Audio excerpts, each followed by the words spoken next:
Welcome to Forgotten History. I am William, and tonight we journey into one of history's most fascinating and darkest stories.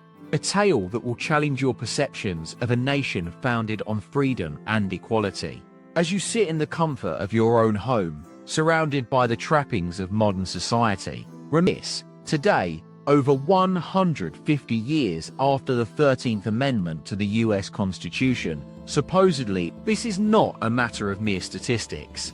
It's a lived reality for countless individuals trapped in our nation's correctional facilities. Their daily struggles, marked by long hours, meager wages, and little hope of escape, bear a haunting resemblance to the systematic bondage that once characterized America's dark past.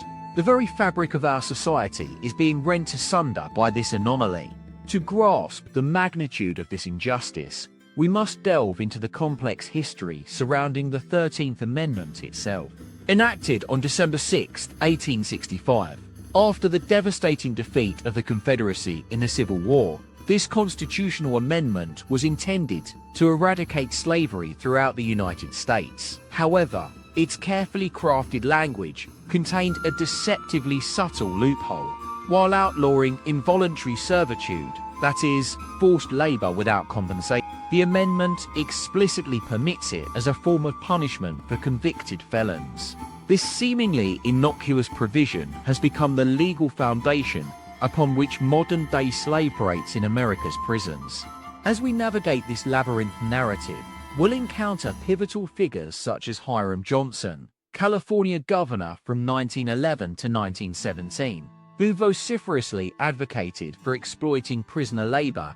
We'll explore the rise of private prison corporations, which have come to dominate America's corrections landscape, profiting handsomely from forced labor while paying lip service to rehabilitation. This investigation will take us to the heart of contemporary America, exposing the often overlooked intersections between historical legacy and modern-day social issues. We'll examine how a system initially designed to perpetuate racial subjugation has evolved into a multi-billion-dollar industry that thrives on the very notion it once claimed to eradicate. Tonight, we will uncover the grim reality of America's forgotten history, a world where freedom is a distant dream for those trapped behind prison walls. Join me as we embark on this unsettling journey, confronting the uncomfortable truth. Slavery may have been outlawed in name, but its legacy persists, shrouded in the shadows of our modern society. As we delve deeper into the world of prison labor, let's transport ourselves to a time when America was still reeling from the aftermath of the Great Depression. It's 1935, and the country is in dire need of stimulus packages to boost its struggling economy. In California, Governor Frank F. Merriam, a stalwart supporter of exploiting prisoner labor, takes the reins. He envisions a solution to alleviate state expenses by putting inmates to work on public projects. Imagine the sun-kissed highways of California, lined with neatly paved roads and freshly built bridges. Behind the scenes, however, lies a labyrinth network of chain gangs and correctional facilities. Men, women, and children, yes, children as young as 14 years old, are forcibly conscripted into labor, often under the guise of rehabilitation. These institutions became de facto sweatshops, with prisoners working grueling hours for meager wages. Their daily routines were dictated by the humdrum rhythms of a mechanical world, the clang of gates, the rattle of tools, and the incessant chanting of supervisors. The air reeked of coal smoke and despair. As we step into this dystopian landscape, you might wonder how this could have happened in the land of the free. Yet, consider the masterminds behind these operations: prison administrators, politicians, and businessmen, all with a vested interest in exploiting the cheap labor. They painted themselves as champions of rehabilitation, cloaking their true intentions beneath a veneer of altruism. Behind every chain gang lies a tale of broken dreams, families torn apart, and lives shattered by systemic oppression. Prisoners toiled for hours on end, their sweat fueling the growth of America's infrastructure. And yet, amidst this landscape of despair, Glimmers of resistance flickered like candles in the darkness.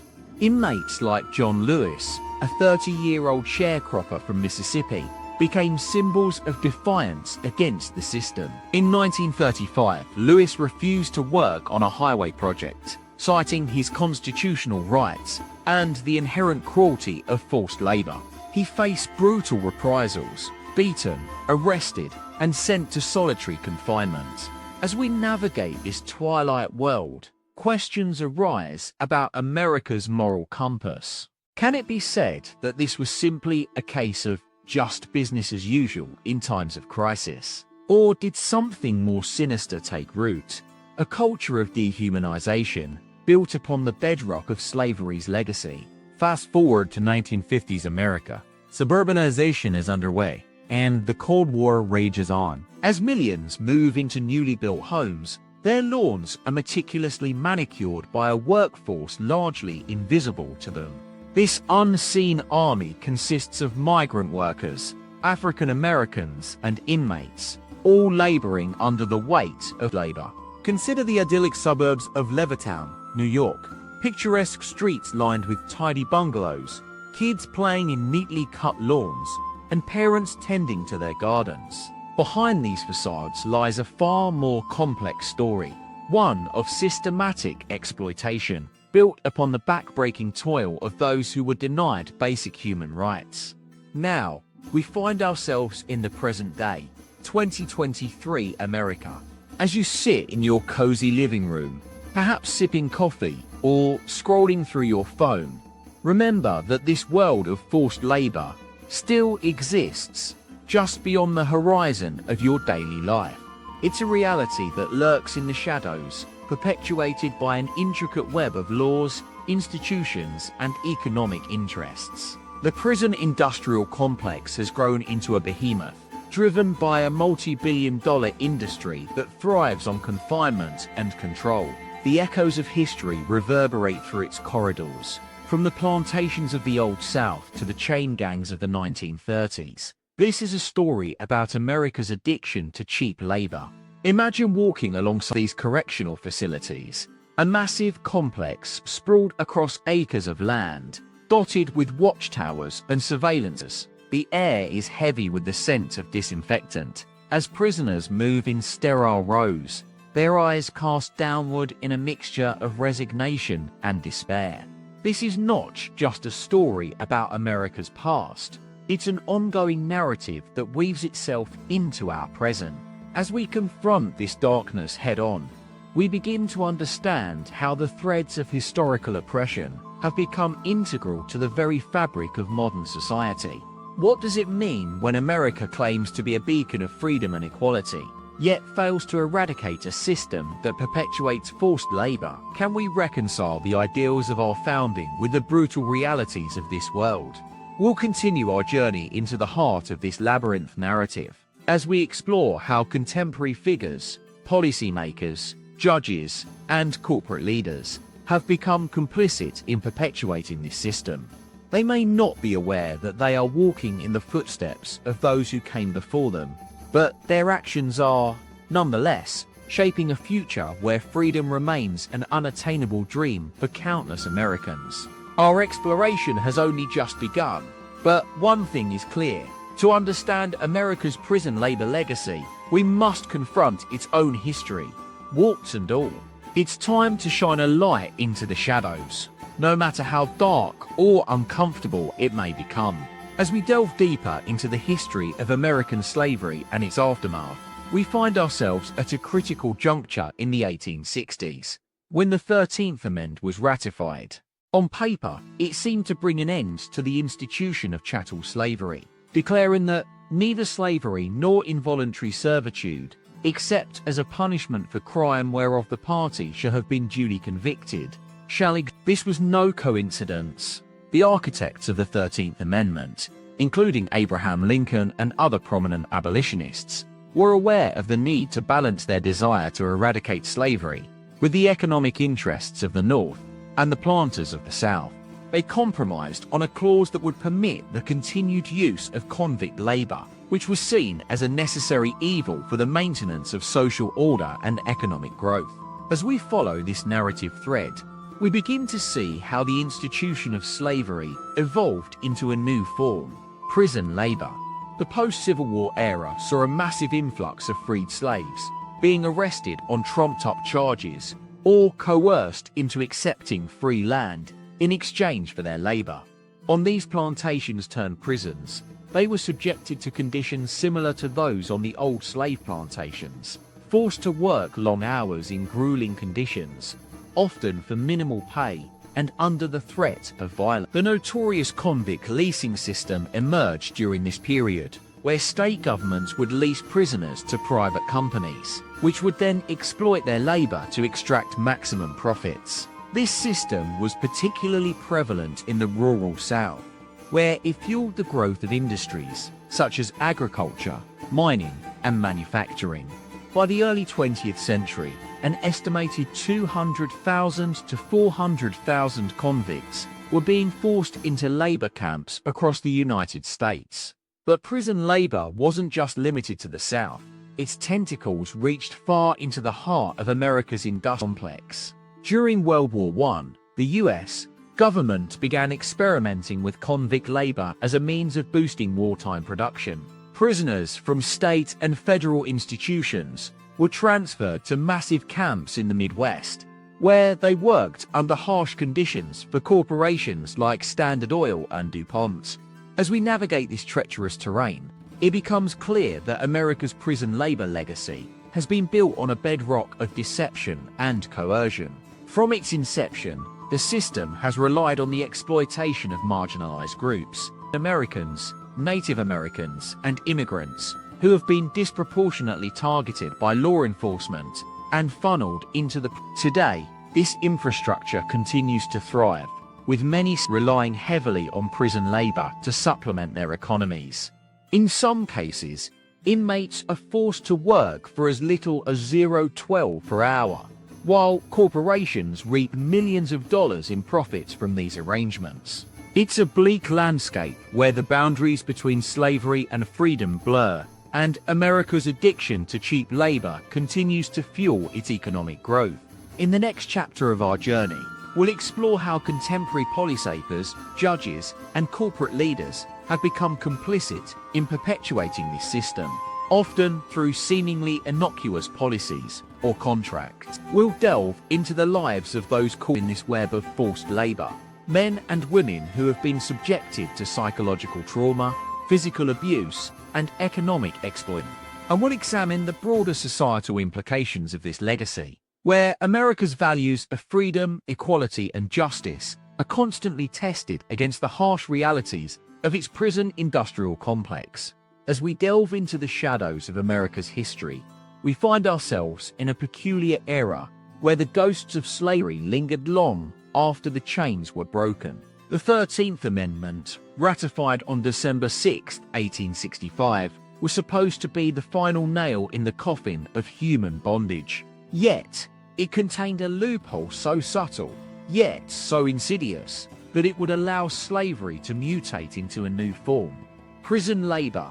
The year was 1868, and the Reconstruction era was well underway. The Union had been rebuilt, but the fabric of society was still torn apart by the wounds of war. African Americans, now freed from their shackles, were seeking their place in this brave new world. But they soon discovered that freedom came with a price. In the rural South, where the soil was rich and the land was fertile, the system of convict leasing had begun to take shape. It was a clever ruse, a Faustian bargain between state governments and private companies. In exchange for a small fee, these corporations would be granted access to cheap labor, plucked from the very prisons that were meant to rehabilitate them. At first glance, it seemed like a reasonable solution to a pressing problem: how to maintain order in a region still reeling from the aftermath of the Civil War. But as we peel back the layers, we find a tangled web of corruption and deceit.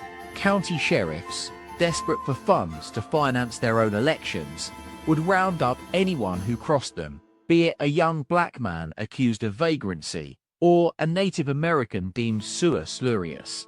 These individuals take, for instance, The case of George Waring, a wealthy entrepreneur from South Carolina. In 1866, he founded the Waring Salt and Manufacturing Company, which specialized in producing salt and other commodities using cheap convict labor. Waring was one of the pioneers of this system, and his company would become a model for others to follow. But it wasn't just private companies that benefited from this arrangement. State government saw dollar signs as well. Between 1865 and 1870, the number of prisoners in the South increased by over 300%. This was no coincidence. County sheriffs were making a killing by renting out their inmates to companies like Wings. As we follow this narrative thread, it becomes clear that America's prison labor legacy is built on a foundation of fear and control. Those who dared to challenge the system, whether they be politicians, judges, or ordinary citizens, were silenced through intimidation and coercion. The 13th Amendment had created a power vacuum, and various interests had stepped in it. One such individual was Richard B. Russell Jr., a young lawyer from Georgia, who would go on to become one of the most influential figures in shaping America's prison industrial complex. In 1872, he wrote an editorial for the Augusta Chronicle, defending the convict leasing system as a just and humane means of punishment. Russell's words were music to the ears of entrepreneurs like George Waring, but they also raise a crucial question. Who was truly benefiting from this arrangement? The private companies or the state governments that allowed it to flourish? In 1880, the US Census Bureau conducted its first ever survey on prison populations. The results were telling. Over 200,000 prisoners were being held in southern states alone, with many more scattered across the country. This was not just a system of punishment. It had become an industry. The early 20th century saw the rise of new technologies and industrial processes that required cheap labor on an unprecedented scale. Prison camps expanded to accommodate the influx of workers, who were often subjected to brutal conditions. Inmates in Georgia's notorious Camp Sumter at Andersonville were forced to work for 12 hours a day, 6 days a week, for meager wages. Meanwhile, in the Midwest, corporations like Standard Oil and DuPont began to tap into this vast reserve of cheap labor. Prisoners from state institutions were transferred to massive camps in Ohio, Indiana, and Illinois, where they worked under the watchful eye of company guards. Government itself was not immune to these developments. During World War I, the federal government experimented with convict labor as a means of boosting wartime production. In 1917, President Woodrow Wilson signed Executive Order 2594, which allowed for the use of prisoners in military camps and shipyards. This executive order marked a significant turning point in America's prison labor legacy. For the first time, the federal government was openly endorsing the exploitation of cheap labor. And it would be just the beginning. As we near the end of this chapter in our journey, let us ask ourselves, how did this come to pass? How did a nation founded on principles of freedom and equality, allow itself to be seduced by the promise of cheap labor? The answers lie in the shadows, where the lines between slavery and freedom blur. We will continue to follow this narrative thread, exploring how contemporary policymakers, judges, and corporate leaders have become complicit in perpetuating this system. As we delve deeper into the history of prison labor, it becomes increasingly clear that the 13th Amendment's provision allowing for forced labor did not merely serve as a loophole, but rather a deliberate design flaw. The drafters of the amendment, many of whom were staunch abolitionists, had attempted to balance the need to abolish slavery with the imperative of maintaining order in a post-Civil War America.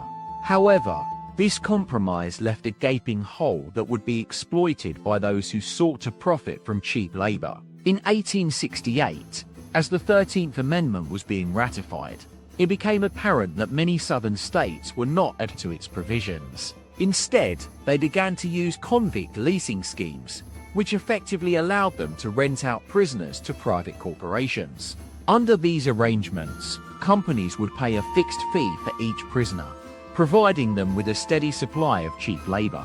The prisoners themselves, meanwhile, were subjected to brutal conditions and long hours, often without any form of compensation or protection under the law. As historian David M. Oshinsky has noted, convict leasing was a system in which the state leased convicts to private corporations, which then used them as a source of cheap labor. It was a system that was designed to exploit prisoners for profit. This exploitative practice was soon replicated across the country, with major corporations like Standard Oil and DuPont becoming major players in the prison labor industry. In the 1920s and 1920s and 1920s and 1920s and 1920s and 1930s, as the US government began to take steps towards regulating labor practices, the prison labor lobby flexed its muscles, ensuring that any reforms would not encroach on their interests. The Great Depression saw an influx of new prisoners into the system, many of whom were locked up for minor offences or sent to prison under dubious circumstances.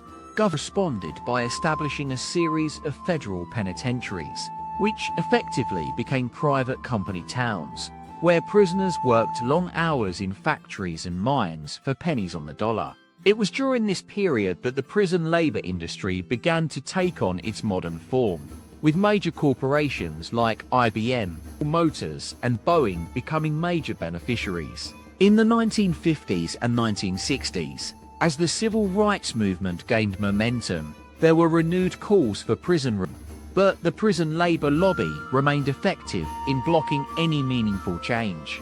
Today, the use of prison labor remains a contentious issue, with critics arguing that it perpetuates the legacy of slavery and racism. According to the Prison Policy Initiative, over 2 million prisoners are currently employed in some capacity within the US penal system, working for corporations like McDonald's, Amazon, and Starbucks. Meanwhile, an estimated $9 billion is generated annually from prison labor, with much of it going directly into corporate profits, rather than towards rehabilitation or restorative justice. As we continue our investigation, we will explore how contemporary policymakers, judges, and corporate leaders have become complicit in perpetuating this system, often citing the need for economic efficiency. However, those who speak out against prison labor, including prisoners themselves, human rights activists, and a growing coalition of concerned citizens, argue that this practice is fundamentally at odds with American values. They contend that it perpetuates a cycle of exploitation, erodes civil liberties, and serves only to line the pockets of corporate interests. As we draw closer to understanding the full scope of prison labor's impact on America's history and society, one thing becomes increasingly clear. The legacy of slavery did not end with the 13th Amendment. Instead, it evolved into a system that continues to haunt us today, perpetuating the same inequalities. Instead, it evolved into a system that continues to haunt us today, perpetuating the same inequality. The prison labor system has evolved over the years, adapting to changing economic and social conditions, but its core principles remain rooted in exploitation. As we delve deeper into this complex web of interests and power dynamics, it becomes clear that those who have benefited most from this system are corporations, not prisoners or their families. Consider the case of Teresa Lewis, a Texas woman convicted of murdering her husband and stepson in 1992. While awaiting execution, she was sentenced to 20 years in prison for misconduct related to her behavior behind bars. What does misconduct mean in a system where prisoners are forced to work for pennies on the dollar, where every minute of their day is accounted for, monitored, and controlled? Teresa Lewis's story is far from unique. In 2012, it was estimated that 45% of Texas prisoners worked for private corporations, earning an average of $1 per hour. This is not a system of rehabilitation or restorative justice. It's a system designed to keep profits high and social costs low. One prominent advocate against prison labor is Mark Maurer, Executive Director of the Sentencing Project. He argues that the notion that prisoners can be used as cheap labor is fundamentally at odds with American values. But who is listening? Politicians often claim to support reform, yet the system remains in place. A landmark report by the National Institute of Justice in 2017 shed light on the reality of prison labor, citing data from over 200 facilities. Researchers found that prisoners worked an average of 6 hours and 20 minutes per day, earning between 0.05 ter to 1/35 per hour. This is not just a matter of numbers, it's about human dignity. In 2018, the Federal Reserve Bank of New York conducted a study on prisoner employment rates in the United States. Their findings were striking.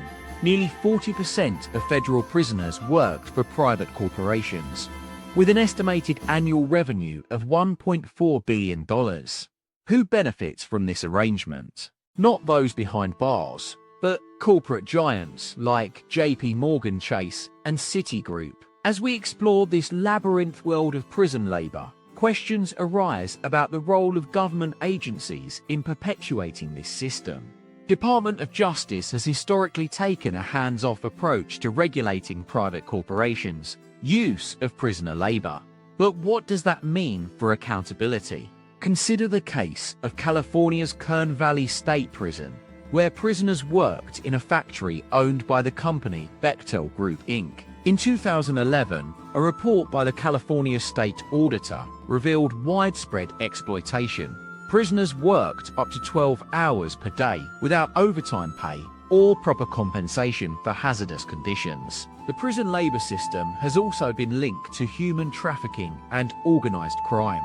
A 2018 investigation by the Miami Herald uncovered allegations of forced labor in several Florida prisons, with some prisoners earning as little as 0.5 per hour. The cases highlighted the ease with which private corporations can exploit vulnerable populations. These stories reveal a disturbing pattern. While politicians claim to be reforming the system, those with power and influence, corporate leaders, government officials, and politicians have become complicit in perpetuating this legacy. We often hear that prison labor is essential for rehabilitation, providing prisoners with skills and training. But what about prisoners who work under duress or coercion? Those who speak out against the system risk facing retaliation, including punishment or disciplinary action. This raises a critical question. What constitutes consent in a system where prisoners have little choice but to participate in order to survive? Is it truly voluntary when those behind bars are forced to choose between working for pennies on the dollar or facing even harsher conditions? In 2019, the International Labour Organization published a report condemning prison labor as forced labor and calling for reforms. But the response from governments has been lackluster. It's time to confront the reality. The legacy of slavery did not end with the 13th Amendment. It evolved into a system that continues to haunt us today, perpetuating inequalities, injustices, and human suffering. The notion that prison labor is merely a relic of the past, a necessary evil in the interest of rehabilitation, is a myth that has been perpetuated by those in power.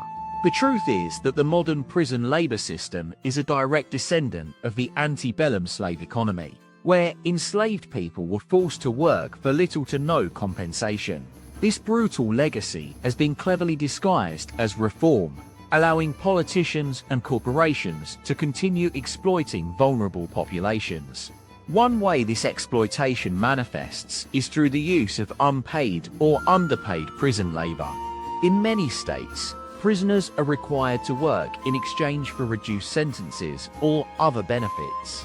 However, these jobs often provide little to no compensation, with some prisoners earning as little as 0.5 per hour. This not only perpetuates poverty and inequality, but also allows corporations to reap significant profits from the cheap labor. A 2017 investigation by the Associated Press revealed that private companies, including Starbucks, McDonald's, and Kellogg's, have benefited from prison labor through their purchasing agreements with these companies receive discounted goods made by prisoners, who are often paid below minimum wage or not at all.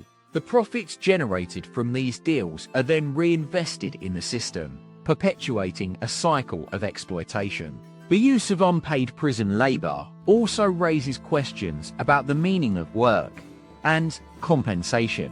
When prisoners are forced to work for little to no pay, does it constitute coercion? Are they truly volunteering their time, or are they being manipulated into doing so through threats, intimidation, or manipulation? The lines between consent and coercion become increasingly blurred in this context. Furthermore, the prison labor system has been linked to organized crime and human trafficking. A 2019 report by the Government Accountability Office highlighted concerns about corruption within corrections departments, where officials may turn a blind eye to exploitation in exchange for personal gain or bribes. This not only perpetuates violence, but also creates an environment of fear, where prisoners are reluctant to speak out against abuse. The lack of accountability in these systems is staggering. When allegations of exploitation arise, governments often respond with tokenistic reforms or investigations that fail to address the root causes of a problem. The cases mentioned earlier, from California's Kern Valley State Prison to Florida's forced labor allegations, highlight a disturbing pattern. Those with power and influence have become complicit in perpetuating this legacy of slavery. In 2020, Congress introduced legislation aimed at reforming the prison labor system. The Ban the Box Act would prohibit federal contractors from asking about an applicant's criminal history until the hiring process has been completed. While a step in the right direction, critics argue that it does not go far enough to address the underlying issues. To truly dismantle this system of exploitation, we must confront the dark legacy of slavery and its continued influence on our modern prison economy. It requires a fundamental shift in how we think about work, compensation, and consent within these environments. Listen to the voices of prisoners, advocates, and experts who have been warning us about the dangers of prison labor for decades. As we continue to grapple with the ongoing effects of slavery and racism, it's essential that we prioritize truth-telling and accountability. By shining a light on the darkest corners of our prison economy, we can begin to dismantle the systems that perpetuate exploitation and create a more just society, one where everyone has access to fair wages. The 13th Amendment did not end slavery in America, it merely changed its face. By exploring the history of prison labor and its connections to modern-day exploitation, we can start to see that this is a legacy that continues to haunt us today, a painful reminder of our unfinished work towards true freedom. And as we delve deeper into the history of prison labor, a pattern emerges that reveals the 13th Amendment's limitations in abolishing slavery. The amendment's wording, which prohibited involuntary servitude except as punishment for a crime, created a loophole that would allow prison labor to thrive. In the late 19th century, states began to implement convict leasing systems, where prisoners were rented out to private companies and individuals to work on farms, railroads, and in factories. This system was designed to mimic the antebellum era's plantation economy, with prisoners as the new commodities. The leasing arrangement allowed corporations to exploit prison labor while maintaining plausible liability. One of the best examples of this practice can be seen in Alabama's convict lease system, implemented in 1866 by Governor William P. Under this system, prisoners were leased out to wealthy planters and industrialists for a set period, typically between 5 to 10 years. Prisoners worked long hours, often under brutal conditions, with minimal pay or no pay at all. The use of prison labor became so widespread that by the early 20th century, it was estimated that over 200,000 prisoners were working on private farms and in factories across the United States. Many of these workers were subjected to forced labor, where they were required to work for extended periods without pay or with minimal compensation. One notable example is the story of Charles Walker, a prisoner at Georgia's Macon State Prison Farm during the 1930s. Walker was forced to work on the farm for over 2 years without pay, earning nothing but a few dollars worth of scrip that could be exchanged for basic necessities within the prison. When he finally escaped, Walker spoke out about the atrocities he witnessed, including the mistreatment of prisoners by guards and the exploitation of their labor. As we move into the mid-20th century, the practice of prison labor continued to evolve. In 1946, the federal government passed the Taft-Hartley Act, which allowed private companies to hire prisoners as temporary workers during peak seasons or times of labor shortages. This legislation paved the way for the widespread adoption of prison labor in industries such as agriculture, manufacturing, and construction. One of the most infamous examples of modern prison labor is the practice of producing goods under contract with major corporations. In the 1970s and 1980s, companies like IBM, Procter & Gamble, and General Motors began partnering with prisons to manufacture products ranging from computer chips to toiletries. These contracts allowed prisoners to work for as little as 0.50 per hour, or even be paid in kind. One case that highlights the exploitation of prison labor is the 1985 scandal surrounding IBM's partnership with Ohio's Marion Correctional Institution. IBM was found to have been paying prisoners mere pennies per hour to assemble electronic components, while selling them to customers at a significant profit. The arrangement allowed IBM to avoid paying taxes and complying with federal labor laws. As we fast forward to the present day, it is astonishing to see how little has changed. Modern-day prison labor continues to be shrouded in controversy, with allegations of exploitation, corruption, and human trafficking surfacing regularly. A 2019 report by the non-profit organization, The Sentencing Project, found that nearly 3/4 of federal prisoners were employed in industries such as agriculture, manufacturing, and construction. The connection between prison labor and modern-day exploitation is stark. 2020, a New York Times investigation revealed that major retailers like Walmart, Target, and Amazon were sourcing products made by prisoners in prisons across the United States. These products included everything from clothing to electronics, with many prisoners working for as little as 2.5 per hour. One notable example of this trend is the partnership between California's correctional industries and companies like Walmart and Target. C produces a range of goods, including t-shirts, jeans, and office furniture, which are then sold to these retailers at discounted prices. Prisoners working for CI can earn up to $1 per hour, depending on their skill level. The implications of prison labor extend far beyond the confines of individual facilities or companies. The continued exploitation of prisoners has real-world consequences, perpetuating cycles of poverty and inequality that span generations. A 2010 of thought by the Economic Policy Institute found that for every dollar invested in corrections, states spend around $1.50 to $2 on related costs, including law enforcement. This staggering figure highlights the financial burden imposed on communities by a system that prioritizes punishment over rehabilitation. Moreover, the effects of prison labor on local economies are profound. A 2020 study by the University of California, CLE, found that for every dollar spent on private prisons, local businesses around 1.30 in revenue due to reduced economic activity. In light of these findings, it is crucial that we reassess our approach to prison labor and its connections to modern-day exploitation. By shedding light on this dark legacy, we can begin to dismantle the systems that perpetuate inequality and create a more just society for all. As we conclude this chapter in Forgotten History Daily, it's essential to remember that the 13th Amendment did not end slavery. It merely changed its face.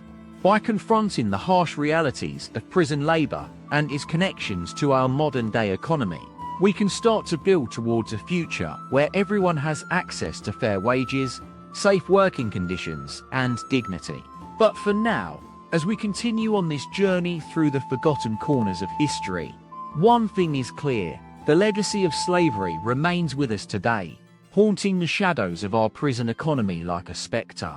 As we delve deeper into the history of prison labor in America, it becomes increasingly apparent that the 13th Amendment's loophole was not an oversight, but rather a deliberate attempt to preserve the institution of slavery. The amendment's framers knew that by using the term involuntary servitude, they could technically abolish chattel slavery, while still allowing for the exploitation of prisoners. The practice of leasing convict labor to private companies and individuals became commonplace in the late 19th century, particularly in states. Prisoners were forced to work long hours in grueling conditions, often under the threat of violence or retribution if they failed to meet production quotas. This system was reminiscent of the antebellum era, where enslaved people were subjected to similar treatment. One notable example of this practice can be seen in the case of Parchman Prison Farm in Mississippi. Established in 1909, Parchman was one of the largest and most notorious prison farms in the country. Prisoners worked long hours on the farm, producing crops such as cotton, corn, and soybeans. Conditions at Parchman were brutal, with prisoners facing regular beatings, rape, and murder. The story of Robert Bowers is a particularly striking example of the horrors faced by prisoners in these systems. In 1959, Bowers, an African-American prisoner, was leased to a local farmer, who paid Parchman prison officials $5 per month for his labor. Bowers worked under the threat of violence and eventual execution if he failed to meet production quotas. He eventually escaped from the farm, but was recaptured and punished with 30 days in solitary confinement. Parchman Prison Farm's practices were not unique. Similar conditions existed across the country, from California's Folsom State Prison to Louisiana's Angola Prison. The sick exploitation of prisoners continued well into the 20th century, often under the guise of rehabilitation or job training. The connection between prison labor and modern-day exploitation is more direct than today. Companies like Walmart, Whole Foods, and Target source products from private prisons that utilize cheap, forced labor. In fact, a 2017 report by the Human Rights Watch found that thousands of prisoners across the United States are being exploited in sweatshop-like conditions, working for pennies on the dollar. The intersection of prison labor and modern-day exploitation raises important questions about systematic racism, economic inequality, and the role of corporations in perpetuating these injustices. By examining this dark legacy, we can begin to understand how the 13th Amendment's loophole created a system that allowed for the continued exploitation of marginalized communities. As we continue our journey through the forgotten corners of history, it becomes clear that the legacy of slavery extends far beyond the abolition of chattel slavery in 1865. The institution of prison labor has become an insidious force, perpetuating cycles of poverty and inequality, while corporations reap massive profits from cheap, forced labor. It is essential that we confront this reality head-on, recognizing both the historical roots and modern-day manifestations of a system designed to exploit and control. In our next chapter, we will explore how modern-day activists are working to dismantle these systems and build towards a more just society for all. We will examine the critical role of grassroots organizing, policy reforms, and advocacy efforts in challenging the status quo and pushing towards a future where everyone has access to fair wages, safe working conditions. The journey ahead is not an easy one, but it is essential that we confront this dark legacy head-on if we hope to build a more just society for all. As we delve deeper into the dark legacy of prison labor, it is essential to examine the long-term consequences of this system on marginalized communities. The 13th Amendment's loophole, which allowed for involuntary servitude as a form of punishment for crime, created a fertile ground for exploitation. In the decades following World War II, the prison population in the United States began to swell, driven by changes in sentencing laws and increased police presence in urban areas. By the 1970s, private companies started to capitalize on this growing pool of cheap labor. They formed partnerships with state governments, agreeing to take on the financial burden of operating prisons in exchange for exclusive contracts to manage and exploit the prisoners within. One such company was Corrections Corporation of America, which would later become CoreCivic. Founded by Tom Beasley in 1983, CCA leveraged its influence to push through legislation that further solidified the prison labor system. In 1996, Congress passed the Federal Prisons Industry Enhancement Program Reauthorization Act, allowing private companies to establish on-site prisons within federal facilities and contract with state governments. CCA's rise to power was marked by a series of questionable business practices, including allegations of inmate abuse, corruption, and exploitation. In 2009, a Senate report exposed the company's close ties with government officials, revealing that CCA had donated hundreds of thousands of dollars in campaign contributions to state politicians and had secured. As prison populations continue to grow, so did the number of private companies invested in the system. Today, it's estimated that over 100,000 prisoners are working for private contractors, generating billions of dollars in profits each year. These corporations often argue that their involvement in prison labor is a vital component of rehabilitation and job training, but critics claim it's nothing more than a thinly veiled attempt to exploit vulnerable individuals. The consequences of this system on marginalized communities have been devastating. Studies have shown that former prisoners are significantly more likely to experience poverty, homelessness, and unemployment, perpetuating cycles of inequality. Moreover, the prison labor industry has led to the displacement of low-wage workers in urban areas, as corporations opt for cheap prisoner labor over local employment. As we confront this dark legacy, it's essential to examine the complex web of interests that perpetuate the system. The 13th Amendment's loophole was not an isolated incident. Rather, it represents a continuation of the country's troubled history with slavery and racism.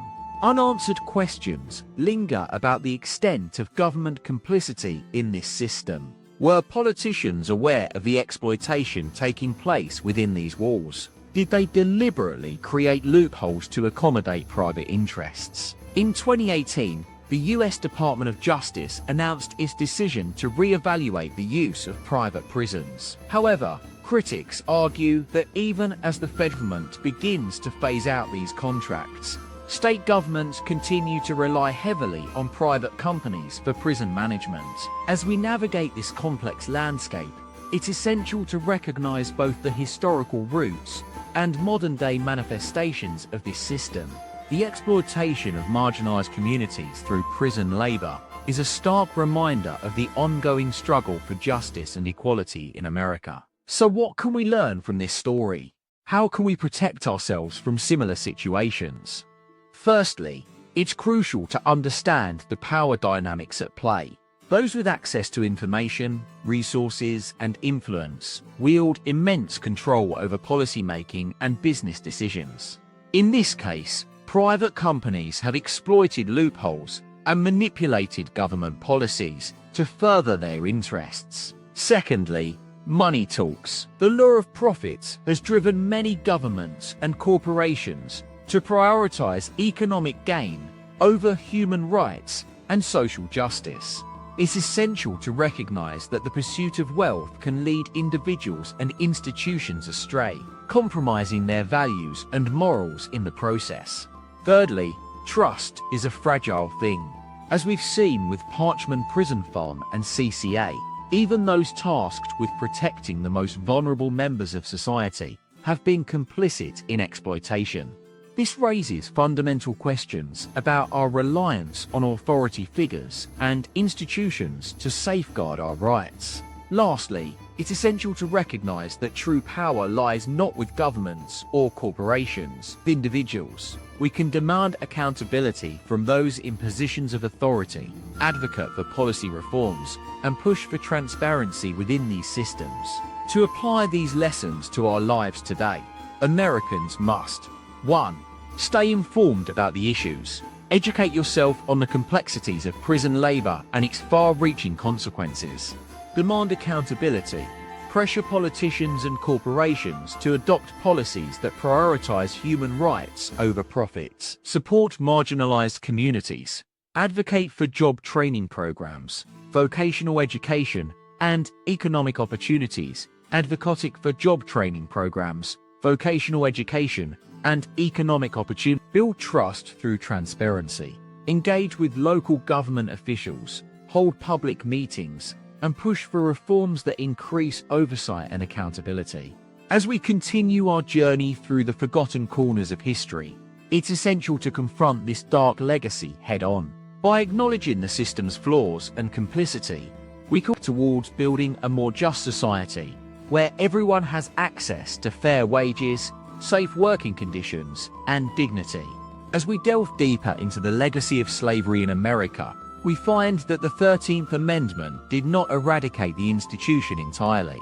Instead, it created a new paradigm for exploitation, one that would persist for generations to come.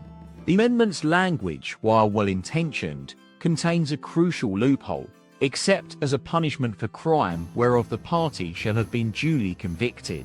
This phrase allowed states and private companies to circumvent the. These institutions were designed to be profit-generating enterprises, where prisoners worked for little to no wages and provided cheap labor to local businesses. The Parchman Prison Farm, mentioned earlier, was one such example, operating as a penal farm from 1901 to 1964. But the exploitation didn't stop there.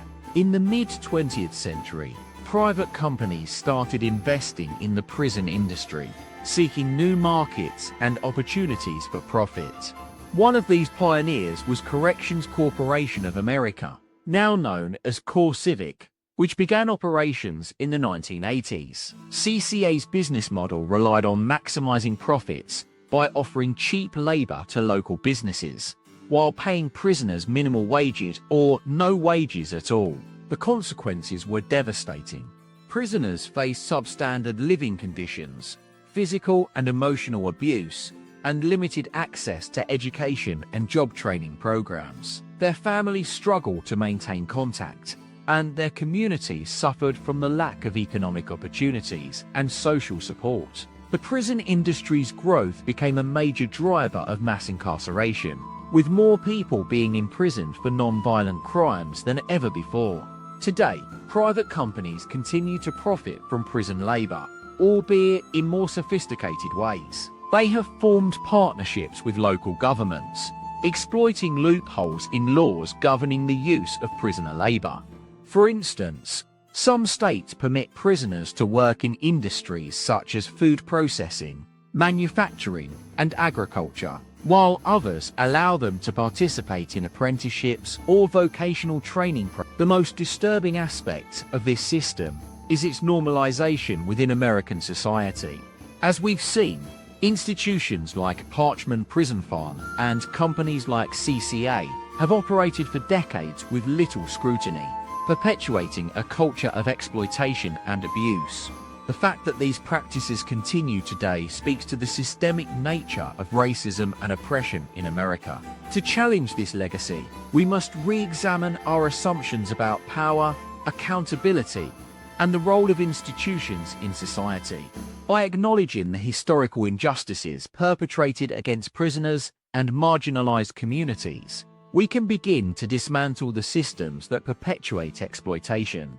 It's essential to hold elected officials and private companies accountable for their actions, pushing for policy reforms that prioritize rights over profits. One such example is the Prison Industry Enhancement Act of 1979, which allowed private companies to partner with local governments to use prisoner labor in various industries. While intended to promote job creation and economic growth, This law has been criticized for its lack of transparency and protections for prisoners. To move forward, we must prioritize education, advocacy, and activism. We need to support marginalized communities by pushing for policies that address the root cause of poverty, inequality, and mass incarceration. This includes advocating for comprehensive reform of the justice system, job training programs, and economic opportunities in urban areas. As we navigate this complex landscape, it's essential to recognize the power dynamics at play. Those who profit from exploitation often hide behind euphemisms like penal labor or disciplinary action. We must remain vigilant, exposing the truth behind these labels and holding those responsible. By doing so, we can work towards a more just society where everyone has access to fair wages, safe working conditions, and dignity. As we conclude this chapter in our exploration of forgotten history, it's clear that the 13th Amendment did not eradicate slavery in America, but rather created a new form of bondage through the prison labor loophole. This fundamental shift in the nature of oppression has led to the exploitation and dehumanization of millions, perpetuating cycles of poverty, inequality, and mass incarceration. Fast forward to today, and we find that this system remains largely intact, with private companies continuing to profit from prisoner labor under various guises. The landscape has changed, but the dynamics remain eerily similar. Companies like Louisiana's Angola prison farm, notorious for its inhumane treatment of prisoners as far back as 1850, still exist today, operating with relative impunity. As we reflect on this legacy, it becomes increasingly clear that the normalization of exploitation is a direct result of our collective complacency. Allowed the prison industry to become a multi-billion-dollar enterprise, driven by profits rather than rehabilitation. The most insidious aspect of them is its ability to masquerade as a solution to social problems, while, in reality, perpetuating them. So, I ask you, what does it say about our society that we continue to allow corporations to profit from the labor of prisoners, many of whom are convicted of non-violent crimes or have been coerced into pleading guilty? Is this not a stark reminder of our failure to address systemic injustices and prioritize human rights over profits? I to share this story with someone who needs to hear it. Perhaps it's a friend who has unknowingly benefited from prison labor, or a family member struggling to make ends meet in an urban area ravaged by poverty and inequality. If this story opened your eyes, subscribe to Forgotten History Daily. Every week we uncover the stories they don't want you to know. Until next time, stay curious, stay informed, and never stop asking questions. As we delve deeper into the history of prison labor, it's essential to understand how this system came into existence. In 1865, following the passage of the 13th Amendment, President Andrew Johnson issued a proclamation that effectively nullified its enforcement. The amendment, while prohibiting slavery in general, contained a loophole that allowed for its continuation in cases where individuals were convicted of a crime against the law. This seemingly innocuous language enabled Southern convicts were forced into labor camps, often under brutal conditions, where they worked long hours without pay or benefits. The likes of Louisiana's Angola prison farm became notorious for its harsh treatment of prisoners, who were subjected to physical and emotional abuse. The prison industry continued to expand throughout the late 19th and early 20th centuries, driven by the growing need for cheap labor in industries such as agriculture, manufacturing, and construction. Corporations like IBM, JP Morgan, and Standard Oil became major players in the prison labor market, often contracting with private prisons to supply workers. One of the most egregious examples of this phenomenon is the case of the infamous Tennessee Coal, Iron and Railroad Company. In the 1910s, this corporation established a network of coal mines, staffed entirely by prisoners from nearby Alabama's Tutwiler Penitentiary. Conditions were dire. Prisoners worked in tunnels with no ventilation, exposed to hazardous materials and temperatures reaching up to 120 degrees Fahrenheit. These practices were not anomalies but rather indicative of a broader trend. By the mid-20th century, over 1 million prisoners were working in private industry across America, generating millions of dollars in revenue each year. As the economy boomed during World War II, demand for prison labor skyrocketed, with industries like aerospace and defense contracting directly with correctional facilities. The rise of mass incarceration in the latter half of the 20th century further exacerbated the issue, as more people entered the system and became potential sources of cheap labor. Today, it's estimated that over 2 million prisoners work in private industry each year, generating an estimated $10 billion annually. Despite this staggering figure, few Americans are aware of the prison labor industry's scale and significance. Many corporations downplay their involvement, claiming they only purchase goods or services from corrections facilities, rather than directly exploiting prisoner labor. However, this semantic distinction is little more than a smokescreen. Take, for example, the case of Unicor, the official manufacturer of government uniforms. Unicor operates 35 factories within prisons across America, employing over 70,000 inmates. The company's CEO has boasted that its products are made by inmates who receive a wage for their work, which they can use to support themselves and their families. While it's true that some prisoners earn meager wages from their labor, the majority. As we navigate this complex landscape, it becomes clear that the 13th Amendment's prison labor loophole was never truly repealed. Instead, it has evolved to encompass a vast network of private corporations, profiting from prisoner labor under various guises. The perpetuation of exploitation is facilitated by our collective complicity in allowing this system to persist. In the next installment of Forgotten History Daily, we'll delve deeper into the mechanisms driving the prison labor industry and explore ways to dismantle this exploitative system. If you're just joining us, welcome.